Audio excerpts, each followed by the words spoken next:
šiandieninis pamokslas bus labai svarbus. Labai svarbus. Noriu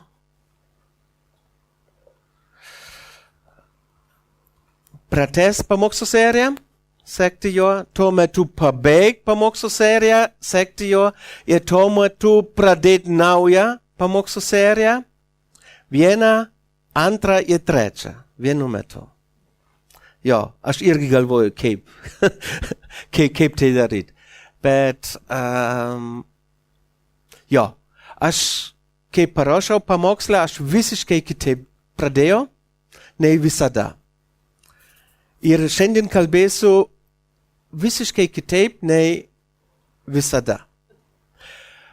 Normaliai, kai pamokslauju, imsiu vieną tekstą arba du tekstus iš šventojo rašto ir pradedu pamokslauti. Paaiškinti kontekstą, ką Dievas nori mums per šitą tekstą pasakyti, perteikt ir kaip mes galim tai įgyvendinti savo kasdienybėj. Šiandien to nebus. Nors bus, bet vėl nebus. Bus ir ne. Nes šiandien galvoju pradėti visiškai kitaip. Kai mes prieš 3-4 savaitės, man jau atrodo pusė amžinybė jau praėjo, kai mes skridom į atostogas, kai buvom lėktuve, kas buvo dar lėktuve? Jau lėktuve? Jo, na dauguma, sakyčiau. Gal dauguma buvo, na? Kas vyksta, kai kyla? Kas tada vyksta? Spaudžia biški? Taip. Kas tada žiūrint pro tą langelį į lauką? Kas tada būna? Biški garsiau? Taip, ir tada, ar jūs tada galit pamatyti žmonės kaip taip? Ne. Mes tada pamatysim viską iš aukšto. Taip. Ir viskas atrodo mums daugiau, didesnė? Ne. Viską mažesnė. Bet už tai mes turim kitą vaizdą. Ir aš šiandien noriu jums perteikti vieną vaizdą. Ir tas vaizdas yra apie svarbiausią žmogų pasaulį, apie Jėzų. Kaip jis gyveno. Pabandysiu vienu žodžiu 3 metus jo tarnystę apibūdinti į 35 minutės. Nežinau, ar pavyks? Bet manyčiau labai gerai, jeigu mes karts nuo karto truputį žingsnių atgal eitum ir pažiūrėtum į bendrą vaizdą. Taip? Tai kartais mums padeda, nes kartais mes žiūrim į vieną situaciją, į kitą, į trečią, bet mes pamirštam tą visą vaizdą, bendrą vaizdą. Ir aš šiandien noriu nukreipti jūsų dėmesį į tą bendrą vaizdą. Gerai? Jėzus pasakė, aš atėjau, kad jie turėtų gyvenimą, kad apsčiai jo turėtų. Tai yra Dievo Jėzaus tikslas su mumis. Kad mes turėtum apstų gyvenimą. Žinot, kur yra problema? Kiekvienas kitaip supranta. Visai supranta. Ką tai reiškia turėti apstų gyvenimą. Vieni galvoja, kad tai yra kalba apie materialinius dalykus. Kad kalba apie gerovę. Kad mums sektųsi gerai, kad turim gerą darbą, kad ne tik turim gerą darbą, bet ir gerą atlygį už tai, ką darom arba nedarom. Kai kuriems tai apstus gyvenimas tai reiškia turėti gerą šeimą, žmoną arba vyrą, kuri gyvena pagal Dievo valią, ne pagal savo egoizmą. kai kuriems tai reiškia piniginę, kad turim daug pinigų, tada aš gyvenu apstų gyvenimą, aš tada esu toks laimingas, kaip Dievas nori, kad aš būčiau. Kai kurie galvoja turėti gerą darbą arba turėti mašiną geresnę, gudresnę, gražesnę ir taip toliau. Kai kurie galvoja taškas. Problema yra, jeigu mes paimsim šitą eilutę iš konteksto, kas gausis?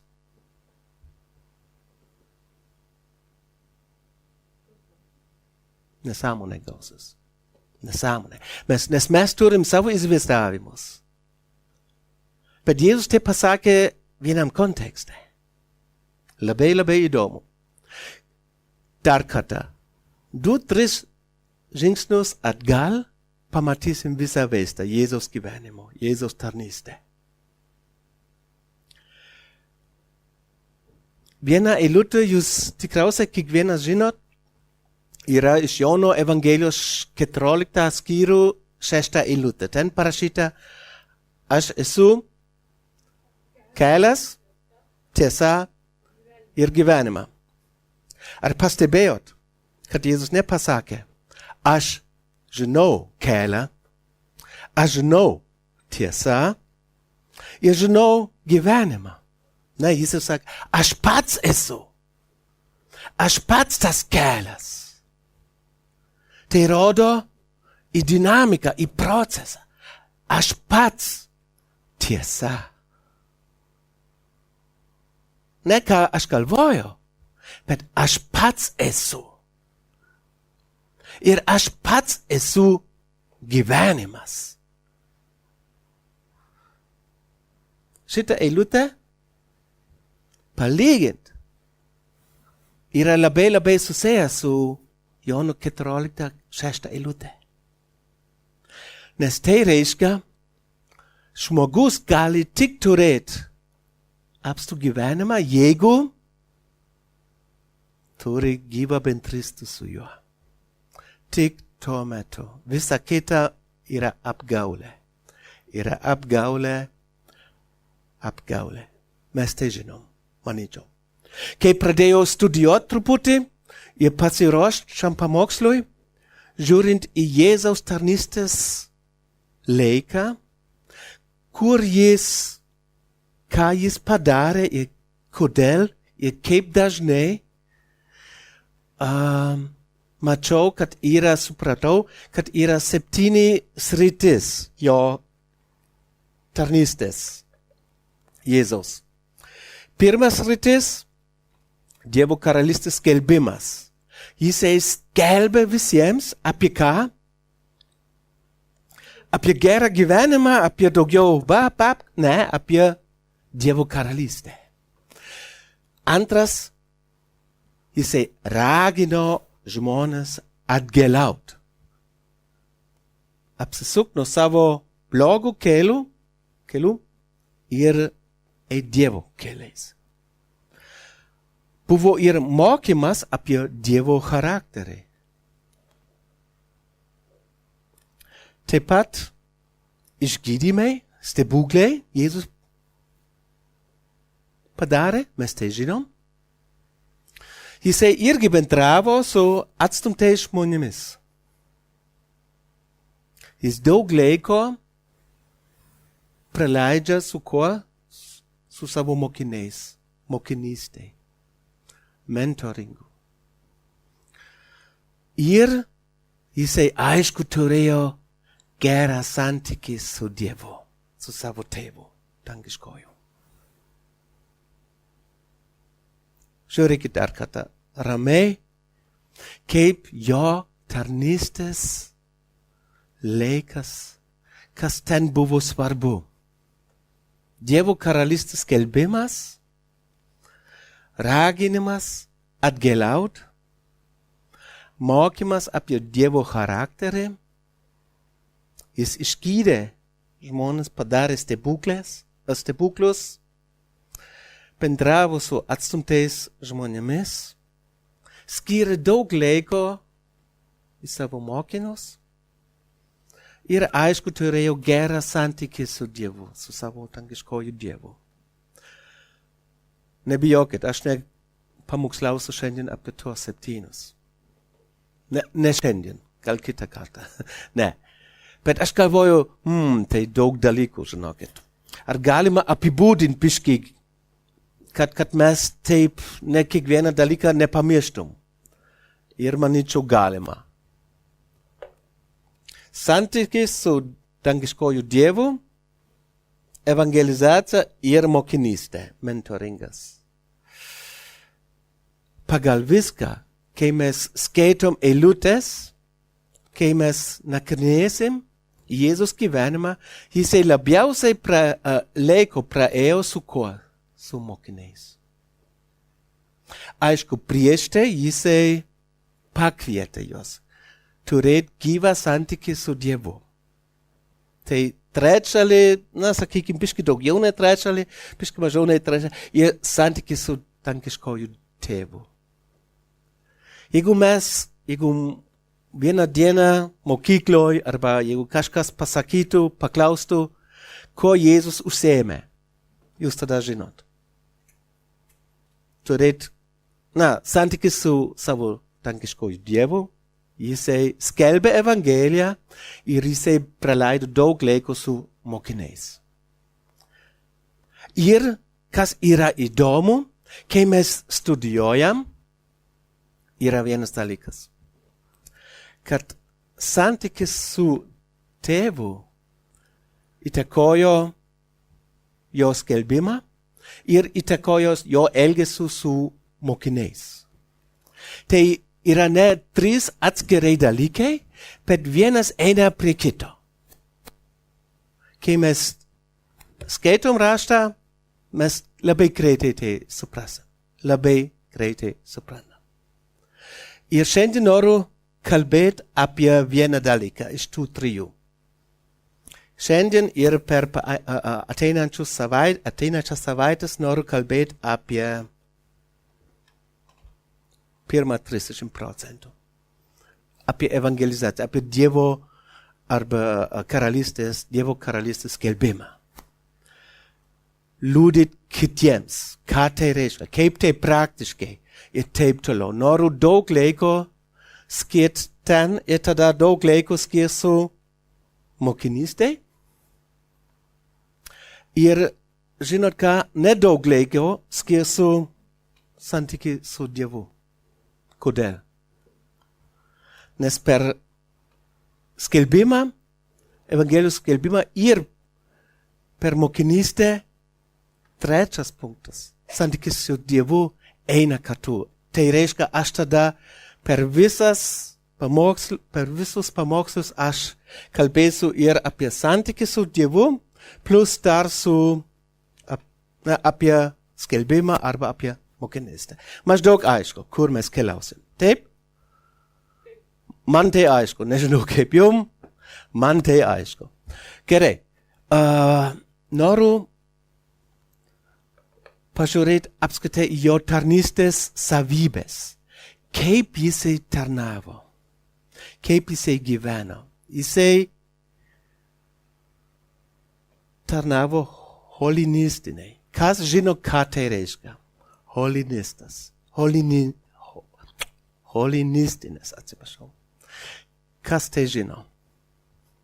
Tai iš graikiško žodžio holos, tai reiškia visapusiškai.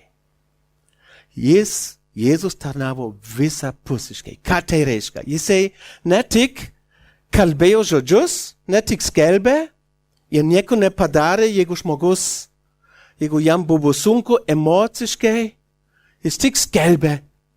Ne, tai nereiškia.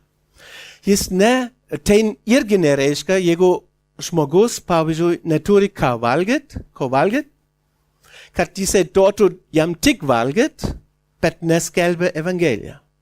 Irgi ne. Vienu žodžiu, holinistinis reiškia visapusiška. jisai visapusiškai tarnavo. Tai reiškia, jisai žiūrėjo į jo dvasinį poreikį, žiūrėjo į jo fizinį poreikį ir į jo psichinį poreikį, kas liečia bendravimas. Ir kai mes skaitom Evangelijas, gal jūs pastebėjot, jisai padarė daug stebuklų. Kam? Kad tam žmogui geriau? Ne, jisai viską darė su tikslu. Viską darė su tikslu. Jo tarnystė buvo Dievo centruotas. Ką tai reiškia? Jis visada pirmiausiai norėjo tarnauti taip, kad tai pašlovintų savo tėvui. Kad jo tarnystė pašlovintų Dievui. Bet jis įrodo meilę. Jis ne toks kaip robotas, kuris turėjo vieną dalyką prieš akis ir varo, bet jisai žiūrėjo į tą žmogų. Visapusiškai. Ir jisai tarnavo. Mes tai žinom. Ir jisai visada turėjo tikslą. Visada turėjo tikslą. Kodėl kalbėjo, skelbė Dievo karalystę, kodėl jis išgydė žmonės ir kodėl jis jiems ir fiziškai padėjo su bendravimu. Man tai buvo įdomu. Nežinau kaip jum, bet kas iš to dabar? Tai labai teoretiškai, tai žinau, puikiai žinau. Noriu dar 3 dalykus paminėti, kas liečia jo santykis su Dievu. Ir tie 3 dalykai yra labai svarbu ir mums šiandien. Jisai reguliariai praleisdavo laiką su savo tėvu. Ne vieną kartą per savaitę, sekmadieniais, tarp 12 ir be 21, jisai reguliariai praleisdavo laiką su Dievu. Mes tai žinom teoriškai, kaip tai susiję su manim, su jumis. Ką galvojat? Provokantiškai dabar biškai. Jeigu jam reikėjo praleisti laiką su Dievu, reguliariai, kaip mes galim galvoti, kad mums to nereikia. Kaip mes galim tai galvoti? Nesąmonė. Nesąmonė. Jeigu jam jau reikia, ko labiau mum reikia? Daug labiau. Gerai? Jisai vykdė Dievo valią. Jisai ne šiaip ėjo peškom parke ir žiūrėjo ir galvojo, čia galiu kažką daryti stebuklą ir ten galiu kažką gerą padaryti ir taip toliau. Ne. Jisai vykdė Dievo valią, ne savo, bet Dievo. Jisai nuolat buvo bendravo su Dievu ir nuolat žiūrėjo, ką aš galiu daryti.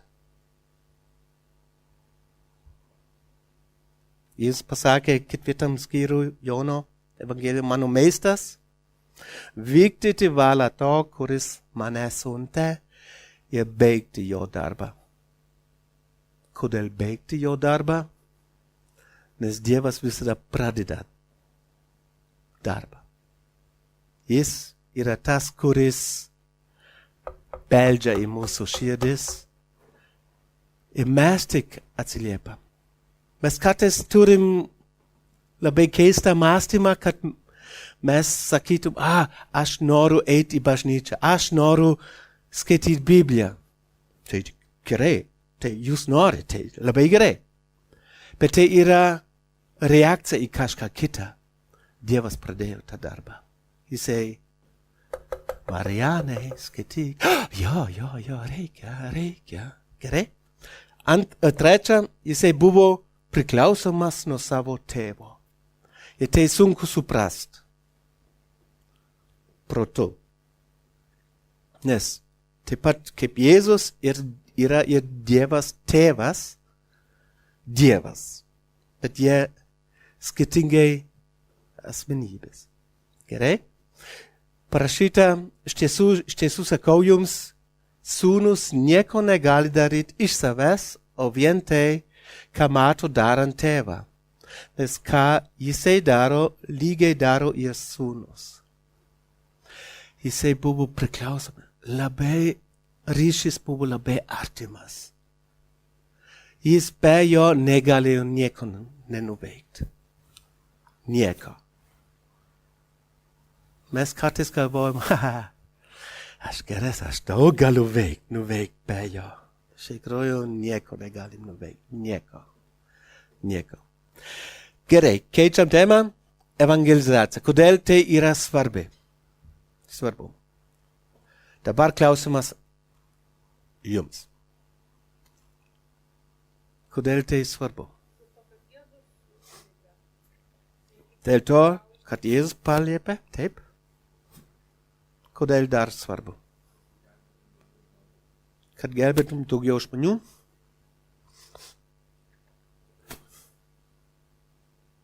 Kodėl tai yra svarbu?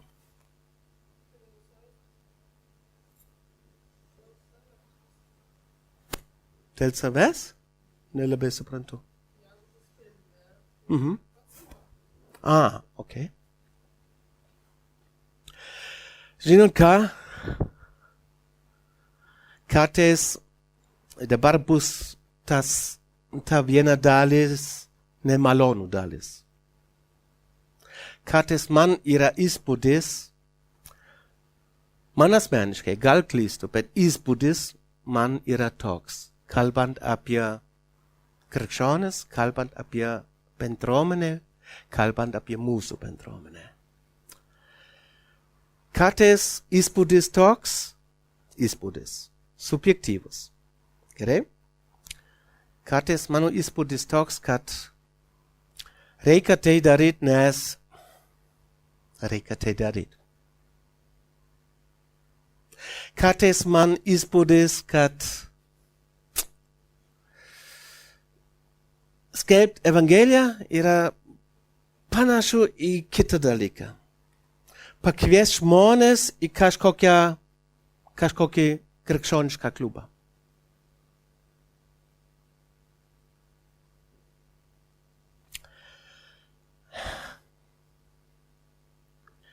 Kaip švelniai pasakyti. Labai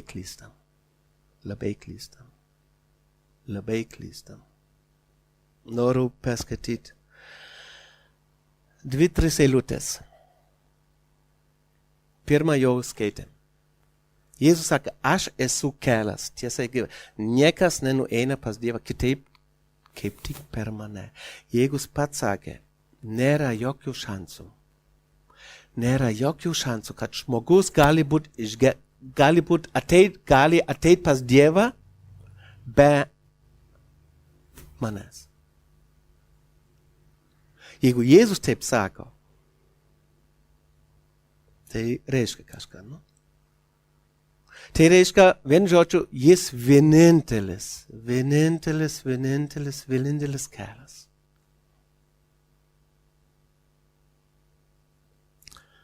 Dar viena eilutė. Dar smagesnė eilutė. Kas įtikės, ir krikštysis, bus išgelbėtas. Jėzus pasakė, o kas netikės, bus pasmerktas. Eina nekalba apie tapti kažkokio klubo narų. Eina kalba apie ateitį, apie pražūtį. Tiems, kurie netiki Jėzumi. Tai rimta tema. Tikrai rimta tema. Žinot ką, jeigu ta tema nebūtų man rimta, niekada sugalvočiau važoti Lietuvą. Niekados. Tiesiai šviesiai. Niekados. Nes tai yra perimta. Kad žmonės ir čia išgirstų apie vienintelę galimybę būti išgelbėti. Jėzų Kristų. Ir trečia priežastis. Jėzus paliepimas. Kadangi tai yra taip svarbu, kadangi eina kalba apie amžinybę, Jėzaus misija turėtų tapti ir mūsų misija. Žinau, mums tai nepatiks. Aš ne čia, kad jums patiktų. Patikčiau. Ne. Jėzaus misija norėtų, arba Dievas nori, kad Jėzaus misija taptų ir mūsų misija. Ir dėl to skelbti Evangeliją yra labai svarbu. Nes tai vienintelis kelias. Aš nežinau, įsivaizduokit, kad vienas draugas, jūsų geriausias draugas, bėgioja ant tilto ir pagalvokit, įsivaizduokit, kad nėra petvaros. Ką jūs darytumėt? Sakytumėt, toliau. Ten tik 20 metrų. Viskas okei. Ne. Mes su savo draugu niekada ne kaip pasielgtum. Ir čia eina kalba apie 20 metrų. Jėzus kalba apie amžinybę. Gerai. Noriu su jumis trumpai ir tada einam prie praktiško dalies. Gerai? Praktiškos dalies. Nes žinau, tai nelabai šalta, nelabai malonu, kai kurie jau užmigo, arba kai kurie dar kai kurie dar moko taip žiūrėt, bet jau seniai užmigo kažkaip. Dėl to eisim prie praktiškos. Bet vieną dalyką prieš tai. Noriu iš visų evangelijų, tai 4 evangelijos mes tai žinom, pagal Matą. Va. Pažiūrėt, analizuot, truputį paviršutiniškai šiandien tik. Paviršutiniškai šiandien. Jėzus susitikimus. Mato evangelijoje mes skaitom, kad jisai susitiko su muitininku. Muitininkai tuo metu, jie buvo labai populiari žmonės. Taip ar ne? Visiškai ne. Taip. Jie buvo žydai. Tuo metu reikia žinot, kad tuo metu Romos imperija valdo Izraelį. Jie reikalavo mokesčius. Ir tie muitininkai, jie dirbo kaip jų pareigūnai.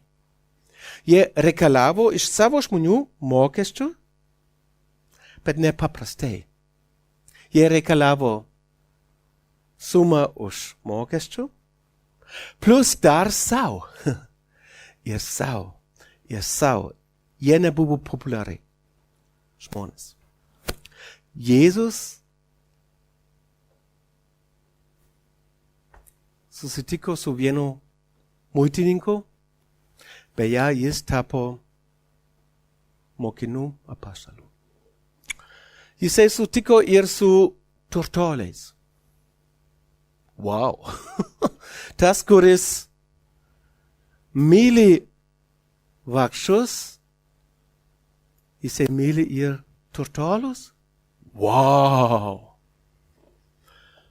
Jis netgi sutiko su rašto aiškintojais. Beje, kai jūs skaitot evangelijas, ant ko Jėzus labiausiai varė. Vare ant fariseo rasto aiskintojo. Bet jes prieste bande jems pa aiskind. Žmonas to je to ne daro teip. Todel. Del to keiskicavo elgese. Hise sutiko su sachierium me. Irgitox labei tometu visi žmones turėjo vieną bendrą su juo. Visi žmonės nekentėjo jo. Visi nekentėjo jo. Jėzus sutiko. Su 10 raupsuotųjų, tie, kurie buvo atstumti.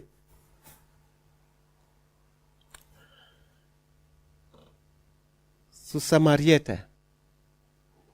Su užsieniete vienu žodžiu, kuri nusidėjo ne vieną kartą, ne 5 kartus. Turėjo nemažai vyrų ir dabar jinai su tapatiniu vyru, kurį gyvena, tai vis dar nėra jos. Ir jisai sutiko su miniu, su daugelis žmonių.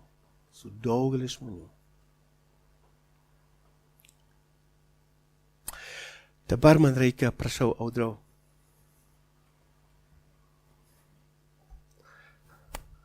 Lentos. Dabar prie praktiškos dalies. Aš praeitą savaitę per pamokslą, čia, prašau. Čia. Aha. Kad tai pamatytų ir žmonės YouTube. Praeitą savaitę pabaigoj truputį kalbėjau apie vieną tyrimą. Atsimenat? Tyrimą arba studiją. Buvo padaryta buvo paklausyta daug žmonių, kurie įtikėjo per paskutinį 12 mėnesių. Ir tie žmonės, jie paklausė keletą klausimų. Vienas iš jų buvo, kas pasikeitė? Kas pasikeitė jūsų gyvenime? Ir tie, kurie priėmė Jėzų prieš 12 mėnesių ar mažiau, jie atsakė visada 5 atsakymais. Pirmas, aš dabar noriu bendrauti su Dievu maldoje ir rašto skaitimu. Antras požymis, tas žmogus arba tie žmonės norėjo kalbėti apie Dievą su kitais. Trečias požymis, tie žmonės norėjo prisijungti prie bendruomenės. Ne tik ateiti, bet ir aktyviai prisijungti. Paliekam gal tik 3 dabar. Tie, kurie įtikėjo prieš mažiau nei 12 mėnesių. Ar tai yra tas troškimas skaityti Dievo žodį? Troškimas pasimelsti? Troškimas skelbti, kalbėti apie, liudyti apie Dievą kitiems savo draugams? Ir eit prisijungti prie bendruomenės ir aktyviai. Jeigu taip yra, manyčiau liuks. Jeigu tai nėra, tiesa šviesa, turit didelę problemą. Dvasinę. Didelę. Šiandien kalbėsiu, tai ne visada bus tik rožės. Pastebėjot jau. Nós yra rožes, bet mes žinom, kad jie turi au. Mum tai nemalonu, bet tai priklauso. Tie, kurie tuos tris požymus, jeigu nėra jų gyvenime, matau didelį pavojų. Ar žmogus apskritai įtikėjęs, taip ar ne? Arba ar žmogus, kur žmogus pradėjo sustot augti. Ir labai dažnai, kai žmonės įtikėjo, kas vyksta. Aš šitą schemą prieš 6 metus maždaug. Matosi? Gerai. Skaičiau. Čia yra bendras kelias, kur daugiausia žmonių eina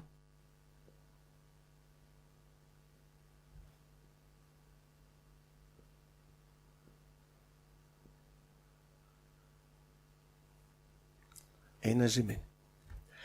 Kai žmonės įtiki Dievu, kas tada vyksta? Pagal tuos studijas. Jie bando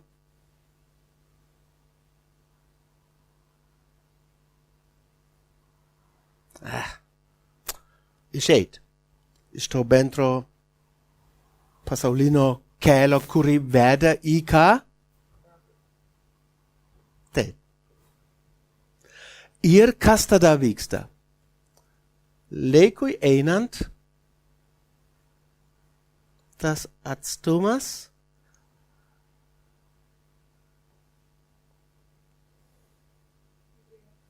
didėjo, bus didesnė ir didesnės.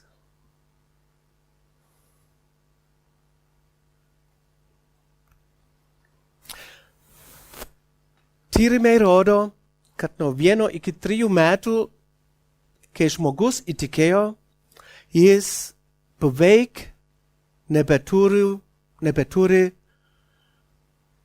gerų draugų, kurie netiki.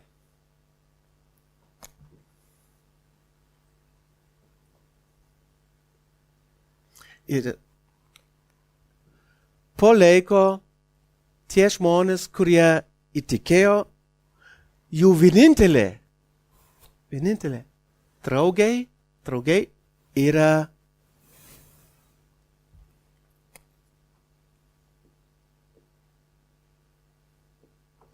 bažnyčioj. Tik bažnyčioj.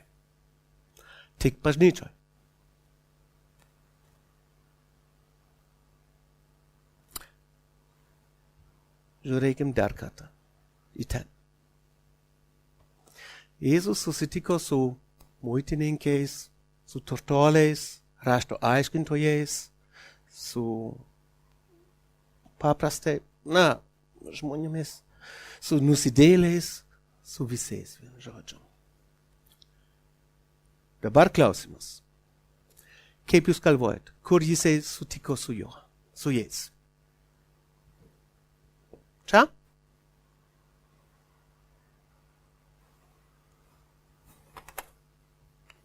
Čia? Čia?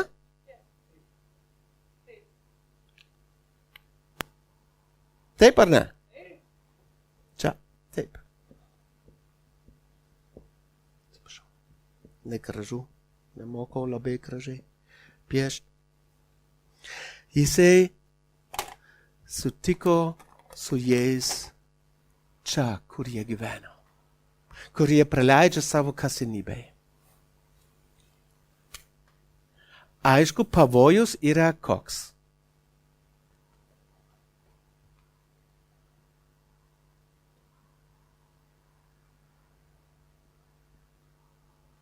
Suprantat? Ne? Kad žmogus taip bendrauja su pasauliečiais, su tais, kurie netiki, kad Jis pats nebeeina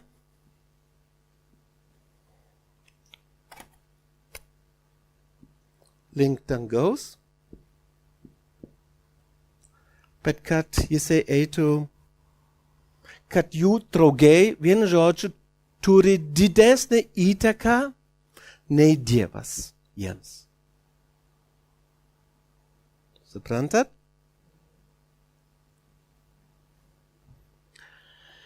Ką daryt? Ką daryt? Ką daryt?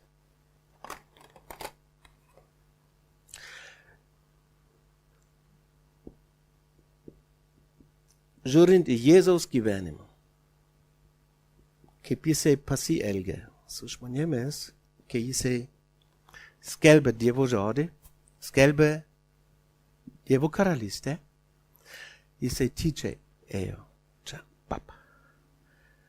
bandė susisiekti su tais, kurie jie yra. Bet visada jis buvo labai arti Dievo. Labai arti Dievo. Labai arti Dievo. Jisai visada praleisdavo daug laiko maldoje. Visada studijuodavo raštą ir taip toliau. Ir Jėzus yra mums pavyzdys. Tame. Kaip praktiškai. Visas pamokslas per vieną sakinį. Gerai?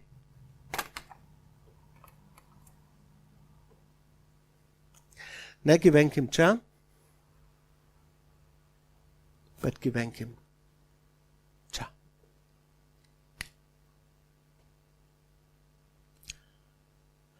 Visa tai turi vieną bendrą dalyką. Kas yra tas bendras dalykas?